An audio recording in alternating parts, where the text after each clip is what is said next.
Assalamualaikum warahmatullahi wabarakatuh. Bocah-bocah, temu maneh dina Setu, minggu kedua. Sakwise minggu kepungkur, bodho belajar maca geguritan, mangerteni apa to geguritan sing isine 5 perangan. Sepisan tembung, pindho larik, katelu padha utawa bait, papat unine swara, sing 5 surasa utawa makna.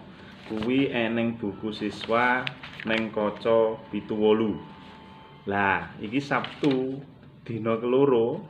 Tugasmu kengko pasinaon loro, nggih. Waca 11 utawa halaman 11. Gawe geguritan sing judule apa temane makarya bebarengan. Neng kono wis eneng contone, kuwi wacane dhisik.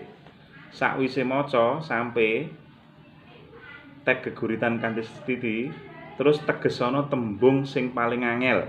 Nek perlu iso nggunakne kamus. Tembung sing angel kuwi golekana maksude apa. Lah, lek wis temu jlentrehane apa terus tulisen. Nggih.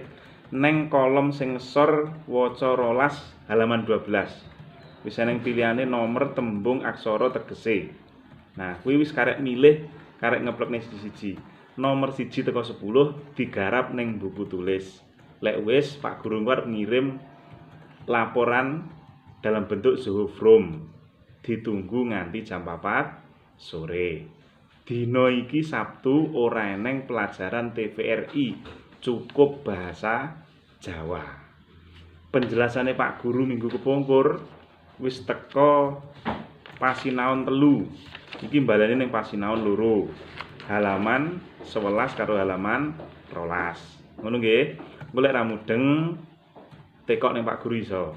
Japri utawa ning grup wis sak sirmu. Sing penting 19 19 bocah iso setor kabeh.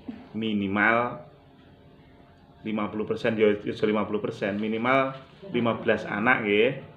Masa saya mudhun sing pertama wis 16. Itulah balik 11 neh dek ini. Kingko minimal kudu 15 anak sing dinteni Pak Guru. Pun nggih. Pun. Selamat mengerjakan. Assalamualaikum warahmatullahi wabarakatuh.